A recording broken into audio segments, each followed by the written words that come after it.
വിവാദങ്ങൾക്കും പ്രതിഷേധങ്ങൾക്കും ഒടുവിൽ ശബരിമല സ്വർണ്ണക്കൊള്ള പരാമർശിക്കുന്ന പാരഡി ഗാനത്തിൽ സർക്കാരിന്റെ യു ടേൺ. പാരഡി ഗാനത്തിനെതിരായ കേസുകൾ പിൻവലിക്കാനും തുടർ നീക്കങ്ങൾ മരവിപ്പിക്കാനും ജില്ലാ പോലീസ് മേധാവിമാർക്ക് ADGP നിർദ്ദേശം നൽകി. വൈകി വന്ന വിവേകമെന്ന് പ്രതിപക്ഷവും ആവിഷ്കാര സ്വാതന്ത്ര്യത്തിന്റെ വിജയമെന്ന് പാരഡി ഗാനത്തിന്റെ അണിയറ പ്രവർത്തകരും പ്രതികരിച്ചു. തദ്ദേശ തെരഞ്ഞെടുപ്പിലെ LDF തോൽവിക്ക് പിന്നാലെയാണ് പാരഡി ഗാനം വീണ്ടും ചർച്ചയായത്. കോൺഗ്രസ് നേതാക്കൾ ഉൾപ്പെടെ പാരഡി പാടിയതിന് പിന്നാലെ പരാതിയും പോലീസ് കേസും. പാരഡിക്കെതിരായ നടപടികളിൽ സർക്കാരിനും CPIM-നുമെതിരെ ഉയർന്നത് കടുത്ത വിമർശനവും പരിഹാസവും.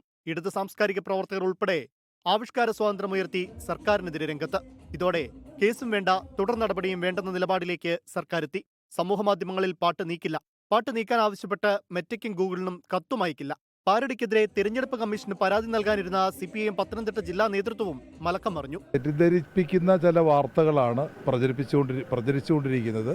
CPIM-ന് അക്കാര്യത്തിൽ യാതൊരു ബന്ധവുമില്ല, ആവിഷ്കാര സ്വാതന്ത്ര്യത്തിനൊപ്പമാണ്. സർക്കാരിനെ പരിഹസിച്ച് പ്രതിപക്ഷവും രംഗത്ത്. അസഹിഷ്ണുതയോടുകൂടിയാണ് എല്ലാ എതിർപ്പുകളെയും നേരിടുന്നത്. ഒരു പാട്ട് പോലും സഹിക്കാൻ പറ്റുന്ന മനസ്സിവർക്കില്ല.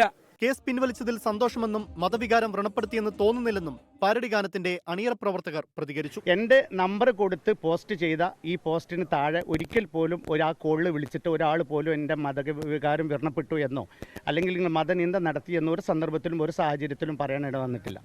ഇതിനിടെ തിരുവനന്തപുരം സൈബർ സ്റ്റേഷനിൽ പരാതിക്കാരൻ പ്രസാദ് കുഴിക്കാലയുടെ മൊഴിയെടുത്തു. വിവിധ ബ്യൂറോകൾക്കൊപ്പം 24 തിരുവനന്തപുരം. ലോകത്തെവിടെയായാലും ഏത് സമയത്തും 24 വാർത്തകളും ഓഗ്മെന്റഡ് റിയാലിറ്റി പാക്കേജുകളും എക്സ്പ്ലെയിനറുകളും വിശദമായി കാണാൻ ഞങ്ങളുടെ YouTube ചാനൽ നിങ്ങൾക്ക് സബ്സ്ക്രൈബ് ചെയ്യാം.